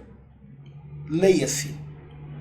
Quero dizer, nós estávamos naquele período histórico, século XVIII, meados do século XVII, no limiar da Revolução Industrial, num período que não tinha lei regulando o mundo do trabalho. E aí toda condição de trabalho humano podia ser de qualquer forma, já que não tinha lei regulando. Era o laissez-faire, laissez-passer. Era total absenteísmo de normas regulatórias do Estado sobre as condições de trabalho das pessoas, da forma de contratação. Como é que se defende que seja hoje no modelo uberista? E sabe o que isso gerou, Excelência? Isso gerou séculos, mais de um século, de mão de obra humana sendo explorada, vilipendiada em sua saúde, em sua capacidade de trabalho, famílias que perdiam trabalhadores em acidente de trabalho, famílias que eram desprovidas de qualquer tipo de assistência, já que não tinha um tipo de assistência ou previdência no caso da falta do provedor. E a sociedade revoltada com essa condição reclamou o surgimento de um direito regulatório, que é esse direito de trabalho que nós temos hoje. Então, por isso que quem estuda a área trabalhista, e eu volto a dizer, na condição de professor eu tenho que fazer isso, choca tanto quando vê esse tipo de atitude do Supremo Tribunal Federal, data máxima vênia, que é a atitude de quem, não conhecendo do que se trata, se deixa levar, aqui sim, pela ideologia,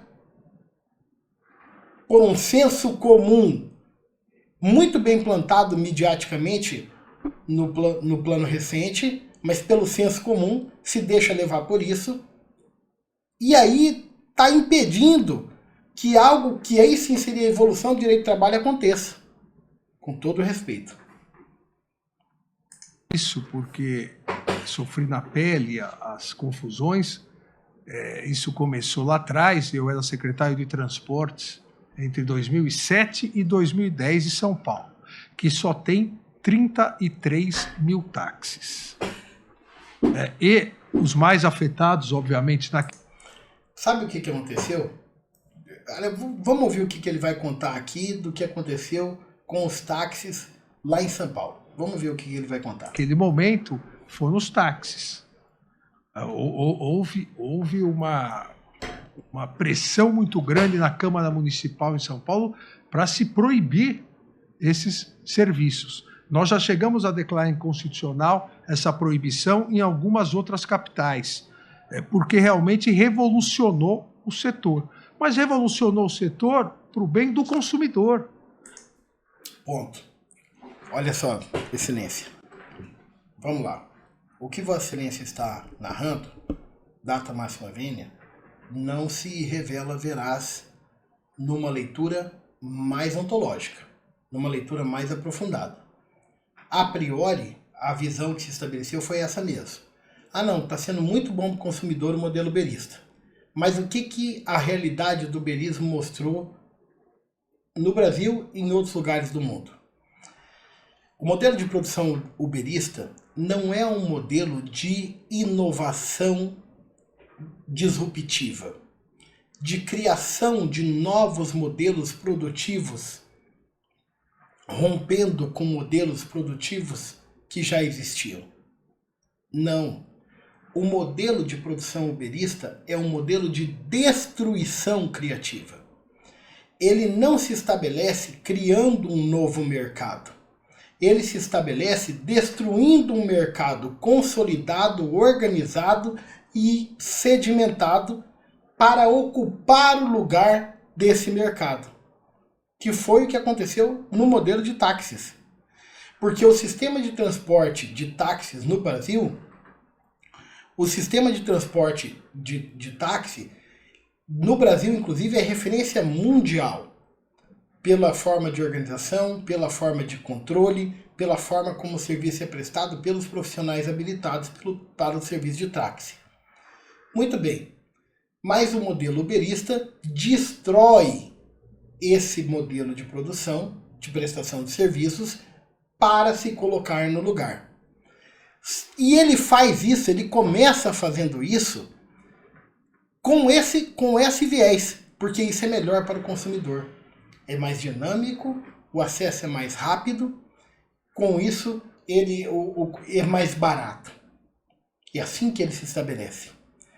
Porém, esse modelo de produção uberista, como ele destrói um setor que estava consolidado, ele está a primeira etapa da sua instalação é a destruição criativa, a destruição de um setor que estava colocado. Aí tem a segunda etapa desse modelo produtivo. E a segunda etapa do modelo produtivo é a monopolização do mercado. Uma vez que ele destruiu o concorrente, ele se coloca no mercado como a única opção. E aí, Excelência, o que parecia que era bom para o consumidor, deixa de ser. Porque o consumidor não é mais atendido por um mercado regulado, que era aquele que foi destruído, e passa a ser atendido por um mercado sem nenhuma regulação e monopolizado. Quem aqui não viu o exemplo de um transporte de Uber, deu 16 mil reais, 30 mil reais uma corrida de Uber? Quem aqui nunca viu um exemplo na saída de show, 11 horas da noite? Se fosse táxi, a tarifa era tarifa noturna, tarifa bandeira 2. Mas aí no período noturno, muita demanda no horário, o preço decuplica. São 10 vezes o valor. Cadê o interesse do consumidor nessa hora? Não, o interesse é econômico da empresa que está explorando o serviço. E pode vender pelo preço que ela quiser, porque ela não tem concorrente. Porque ela destruiu o concorrente para poder se instalar. Portanto, data máxima vênia, com todo respeito a Vossa Excelência, também essa premissa, que não é uma premissa jurídica, hein? Não é uma premissa jurídica, é uma premissa sociológica da administração das empresas, no qual Vossa Excelência quer respaldar uma decisão jurídica de controle de constitucionalidade. Tem cabimento isso na Suprema Corte? Usar um argumento metajurídico para usar isso para justificar um controle de constitucionalidade per saltum? Estranho, mas ainda assim um argumento errado, portanto inaceitável. O preço caiu, o serviço melhorou, a livre concorrência que a Constituição garante é consagrada. Consagrada até virar um monopólio. Eu ter ficado conhecido como comunista de tempos para cá, né, socialista, comunista, esquerdista, eu na verdade defendo Alexandre. a livre concorrência, defendo o direito de propriedade e eu, como secretário de Transportes, verifico. Muito importante isso aqui. Aqui, eu vou até tirar o ministro aqui, porque eu não quero fazer brincadeira, embora seja engraçado. Ele mesmo fez a referência que chamaram ele de comunista. Mas vamos deixar bem claro aqui. Controle de constitucionalidade. Eu defendo a livre concorrência. Primeiro ponto. Não se trata dele defender a livre concorrência, mas sim a Suprema Corte defender a livre concorrência. A Suprema Corte defender a livre concorrência fazendo cumprir a sua missão institucional. Qual é a missão da Suprema Corte? Defender a Constituição Federal. Perfeito? Então, feita essa correção, aí vem o ponto. Acontece que a livre concorrência não está só na Constituição Federal. A livre concorrência deve ser exercida, a propriedade, o direito de propriedade que está salvaguardado na Constituição Federal, a livre concorrência que está subordinada à ordem econômica do nosso país, que está na Constituição Federal, ambos devem ser exercidos num prisma par e passo um do outro, em conjunto com a função social que a eles se destina. Note bem, senhor ministro, não basta falar na defesa da livre concorrência, porque a defesa da livre concorrência do direito de propriedade pura e simples não é fazer cumprir a Constituição Federal. A defesa da livre concorrência e da função de propriedade, da propriedade pura e simples isso sim, uma análise puramente ideológica. Porque a nossa Constituição Federal, a que eu conheço, a que está vigente hoje no nosso país, e até que ela seja revogada, até que surja uma nova Constituição Federal, ela não coloca a livre iniciativa, a livre concorrência, ela não coloca o direito de propriedade sozinhos. Ela subordina ambos, o direito de propriedade e a livre concorrência, ao cumprimento da sua função social. E o cumprir da função social, da livre concorrência, do direito de propriedade das empresas, no exercício da sua liberdade de trabalho, da sua liberdade econômica, cumprirem dentro do nosso país as obrigações que eles têm para com o Estado, recolhendo tributos, para com a Previdência Social, recolhendo as contribuições previdenciárias, para com o Fundo de Garantia por Tempo de Serviço, recolhendo as contribuições fundiárias, e para com o direito do trabalho, pagando os direitos trabalhistas dos trabalhadores.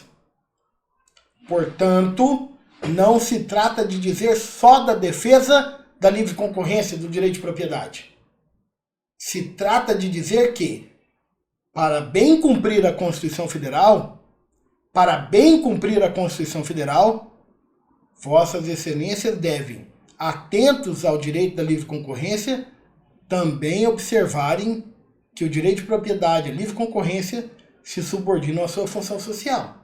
Se não, aí é discurso meramente ideológico, de uma ideologia a serviço do capital.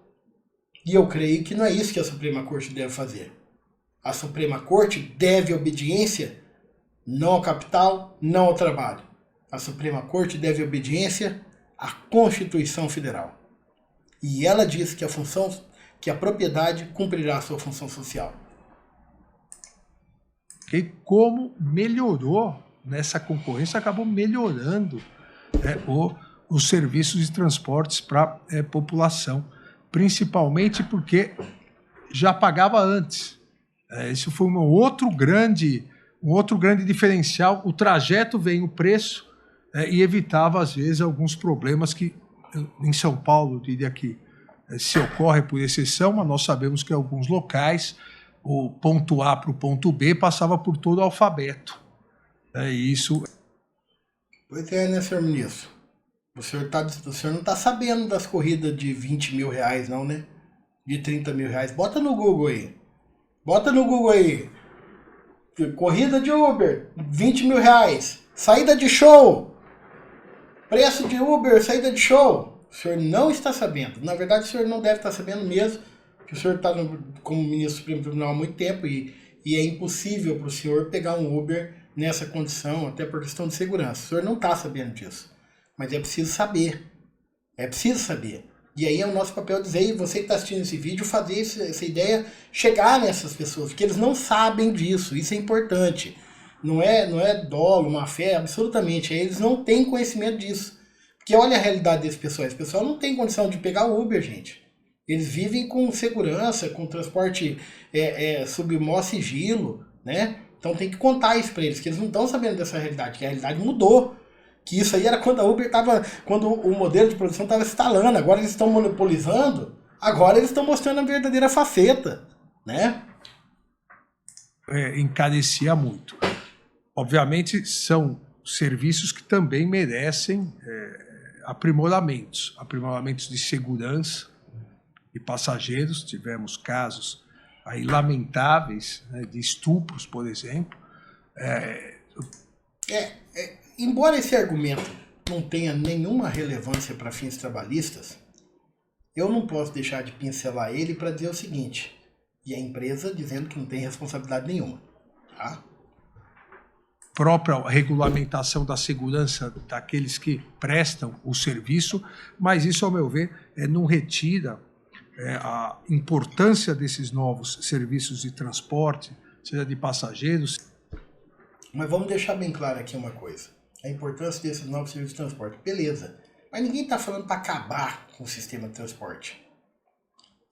Aqui também precisa ter vamos botar a bola no chão aqui. Botar a bola no chão, segurar no meio de campo e vamos conversar. Ninguém está falando para acabar com o modelo de transporte uberista. Não é isso. O que se está falando é para salvaguardar ao trabalhador submetido a essa condição de trabalho um mínimo de contrapartida.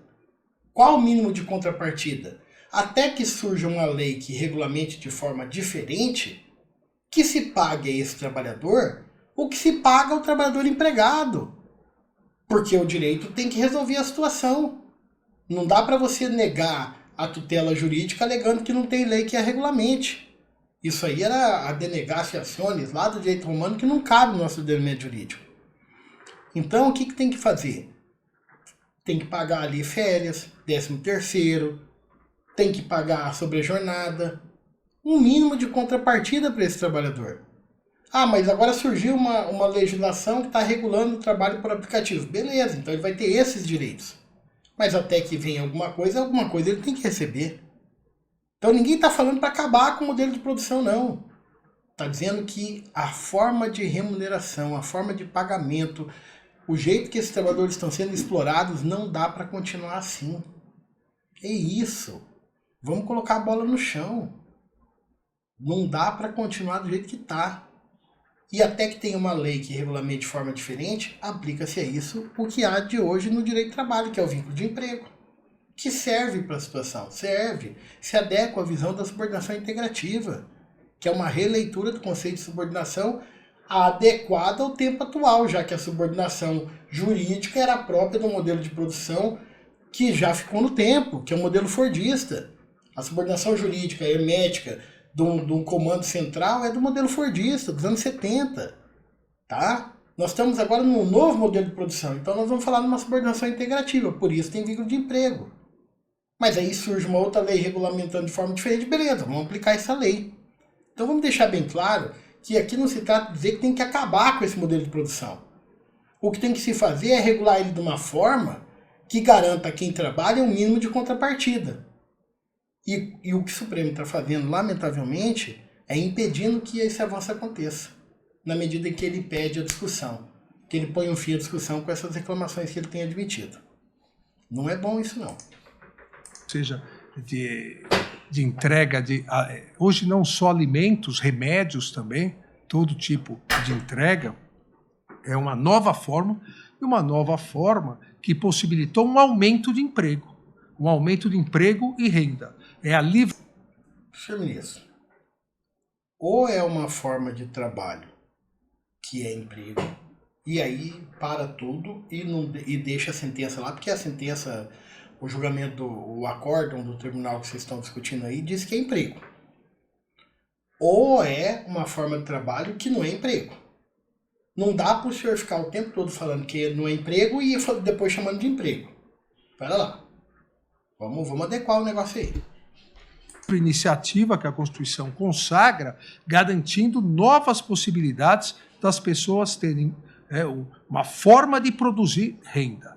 Um passo atrás, a meu ver, nisso seria não só inconstitucional, mas do ponto de vista do interesse público, extremamente prejudicial. Perdão, Excelência.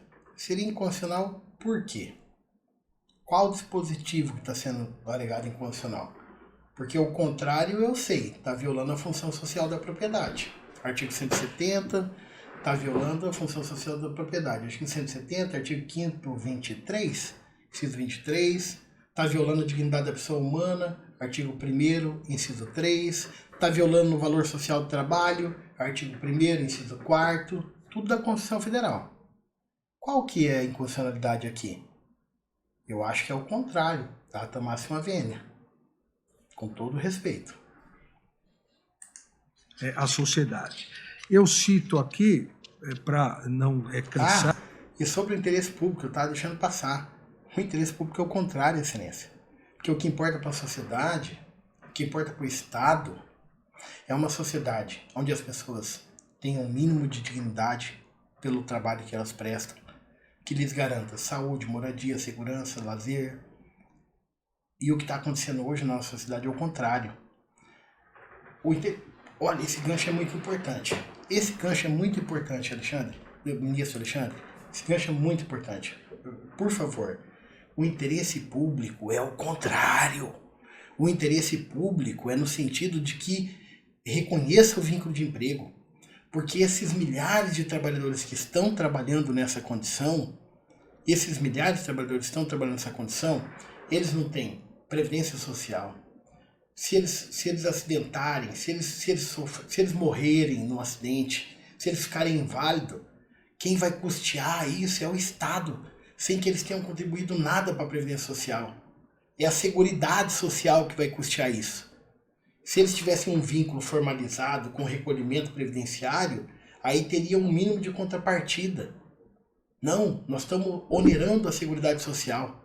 Se eles ficarem doentes, quem vai pagar o tratamento deles é o Estado, pelo Sistema Único de Saúde, porque eles não tinham condição de sequer ter um plano de saúde.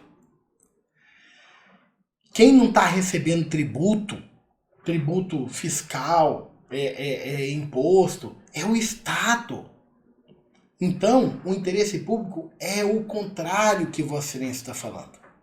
O interesse público é de que essa relação seja regulada, para que tenha tributação, para que deixe haver evasão fiscal, para que exista de fato controle sobre essa atividade. É o contrário. E a afirmação, com todo respeito, de que, se tiver controle a empresa vai embora, Excelência, a tecnologia, outra vai explorar. Se a empresa for embora, e também não é verdade, porque na Inglaterra deram o vínculo de emprego, a empresa continua lá. Nos Estados Unidos tem um monte de estado que estão dando, a empresa não está indo embora. Ela vai embora para qual planeta? Na verdade, ela vai adequar as margens de lucro, vai adequar a margem de cobrança e vai pagar o que tem que ser pago na realidade daquele país em que ela está inserido. Vai deixar de acumular tanto dinheiro. E sabe o que está acontecendo, Excelência? Essas empresas estão acumulando muito capital. Sabe o que elas estão patrocinando? O desenvolvimento da tecnologia dos carros sem condutor. Na verdade, esse excesso de capital que está acumulando, que não está reproduzindo, não está distribuindo para o trabalhador, está patrocinando pesquisas para o desenvolvimento tecnológico do carro sem motorista. Olha só, Excelência. Olha como é o contrário da visão de Vossa Excelência. Também cito várias decisões minhas, monocráticas, cito decisões na reclamação 56285. Várias decisões suas monocráticas, eivadas, com todo respeito, de todo esse erro lógico e jurídico que eu já falei até aqui. Do ministro Roberto Barroso, nosso presidente. Cito recente decisão do ministro Luiz Fux, caso idêntico, na reclamação 59404, onde Sua Excelência coloca, abre aspas, o cotejo analítico entre a decisão reclamada e o paradigma invocado revela ter havido a inobservância da autoridade da decisão desse... Esse aqui é uma coisa importante. Com certeza, o Supremo Tribunal Federal, nas suas várias decisões monocráticas que têm surgido, ele tem se posicionado contrário às decisões que têm sido dadas de vínculo de emprego de trabalhador uberista. Mas isso não serve como justificativa para fundamentar o porquê de se decidir assim. Porque o ato de decidir não é justificativa para o ato de decidir. O ato de decidir é a síntese conclusiva da aplicação do direito. Na verdade, quando se afirma e reafirma que tem várias decisões no mesmo sentido, está se utilizando um argumento de autoridade. Um argumento de autoridade que tem seu valor no plano retórico, mas que no mundo do direito, se você decidir várias vezes de maneira errada contra a lei, contra a Constituição, isso não torna a sua decisão correta. O ato de decidir tem que ser a síntese conclusiva da aplicação, da melhor aplicação da norma jurídica. Ele não é uma fonte do próprio direito que se está aplicando. Percebe?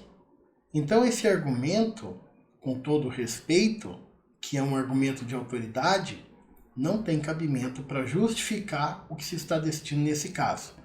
Até porque o que se está decidindo nesse caso é uma decisão eivada de inúmeros erros, como eu já frisei em várias oportunidades anteriores. Esse Supremo Tribunal Federal, uma vez que o juízo reclamado afastou a eficácia de contrato constituído e declarou a existência de vínculo empregatício entre motorista de aplicativo e a plataforma reclamante, desconsiderando entendimento firmado pela Corte que contempla, a partir dos princípios da livre iniciativa e da livre concorrência, a constitucionalidade de diversos modelos de prestação de serviços no mercado de trabalho. Cito ainda.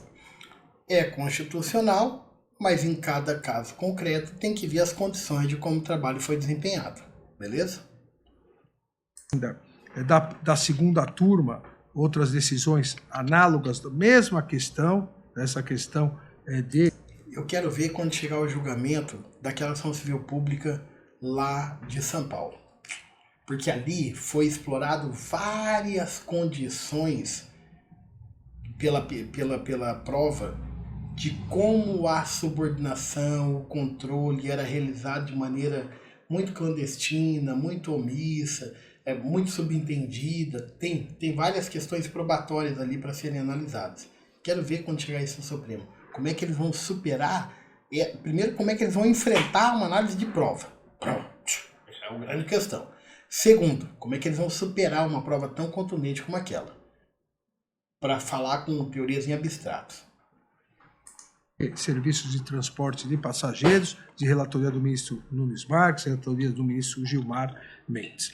Desta forma, eu julgo procedente o pedido de forma que seja mantida a liminar e cassado o acordo impugnado do TRT de Minas Gerais e, desde logo, já julgo improcedente a ação trabalhista em trâmite no Tribunal Superior do Trabalho. É o voto. Com o voto, o ministro Cristiano Zanin. É isso, gente. Esse é o voto do ministro, foi seguido pelos demais ministros. E aí é o seguinte, a grande questão aqui veja, e entra no mérito da reclamação trabalhista que ainda estava com recurso pendente no Tribunal Superior do Trabalho. Isso é vilipendiar o procedimento da reclamação. Porque a reclamação só teria cabimento no Supremo Tribunal Federal uma vez que exaurisse a instância especial trabalhista. Ou seja, não tem mais discussão no Tribunal Superior do Trabalho e ainda assim há uma violação da autoridade da decisão do Supremo. Aí caberia a reclamação. Da forma como está. E outra coisa, reclamação não demanda instrução probatória. E aí ele entra no mérito da reclamação trabalhista para julgar improcedente a reclamação trabalhista. E se nesse caso da contratação desse trabalhador, dessa empresa, tivesse lá que o gerente da empresa, dessa empresa aí, contratou, mas o gerente resolveu que esse trabalhador também limpasse o carro, que o trabalhador chegasse no horário, ele não sabe, o Supremo não pode analisar a prova do processo. Ele está fazendo um julgamento em abstrato, desconsiderando aquele que é um dos princípios fundamentais do direito e do processo do trabalho, e sem o qual não existe direito do processo do trabalho, e eu tenho certeza que o ministro Alexandre sabe, eu tenho certeza que ele sabe da importância do direito do processo do trabalho, e que não pode acabar, que é o princípio da primazia da realidade sobre a forma. Então, é uma situação assim, eu quis fazer esse react respeitosamente, porque eu sou professor de Direito do Trabalho, de Processo de Trabalho, dou aula nessas áreas aí há mais de 20 anos. Então, assim, se eu não falar sobre isso, gente, quem é que vai falar, né? Se a gente que está na academia que tem que discutir essas questões. Então, eu fiz esse react aqui, ficou até mais longo do que eu imaginava, deu quase 2 horas, eu acho. Então eu vou tentar fundir os vídeos aqui para ver como é que é. E vou pedir para vocês, todos que assistirem esse vídeo, se gostarem, mas sobretudo, essa ideia é uma ideia que eu quero que mais gente possa discutir sobre ela. Então se você tiver alguma coisa a dizer sobre isso, passa esse vídeo para frente, manda para outras pessoas, tenta chegar para outros professores, para outros advogados, para outros desembargadores, para outros juízes. Eu acho que a gente tem que fazer a nossa parte dessa discussão. A gente tem que fazer a nossa parte. No final do julgamento, ele afeta para o julgamento plenário um outro caso, também envolvendo trabalho por aplicativo. Então, daqui uns dias vai chegar no plenário do Supremo Tribunal Federal essa discussão. Mas eu acho que se a gente discutir enquanto sociedade, juridicamente, fundamentadamente, respeitosamente, quero mais uma vez aqui dizer da minha admiração pelo ministro Alexandre de Moraes, peguei esse voto dele porque foi essa semana, agora quarta ou quinta-feira, e saiu em todos os jornais, saiu em toda a imprensa, que ele tinha dado esse julgamento, um recado forte para a área trabalhista. Então, é o que está no tema agora, é o que está discutindo. Então, se fosse outro ministro votando e que tivesse essa repercussão, eu teria feito desse ministro, tá? Mas então foi ocasional, que é o ministro Alexandre de Moraes. Eu acho que ele tem, na história recente do Brasil, ele tem um contributo que marcará gerações. E talvez marque ainda mais pela sua capacidade de talvez revisão dos seus postulados. Sêneca, um filósofo histórico que eu gosto muito, ele tem uma frase que diz assim: quem comete um erro e não o corrige, comete outro. Então, quem sabe, talvez fosse a hora do Supremo Tribunal Federal baixar um pouco, colocar a bola no meio de campo, deixar esse tema do trabalho por aplicativo se amadurecer nas várias discussões que ele está tendo na doutrina, na jurisprudência trabalhista, e evitar esse assodamento de firmar uma posição muito ideológica e muito fundada em fatos que não encontram respaldo na realidade e fundada num direito que não é a melhor aplicação do direito do que está na Constituição Federal. Para quem gostou, por favor, compartilhe esse vídeo, manda para os amigos, se inscreve aqui no canal. Até a próxima.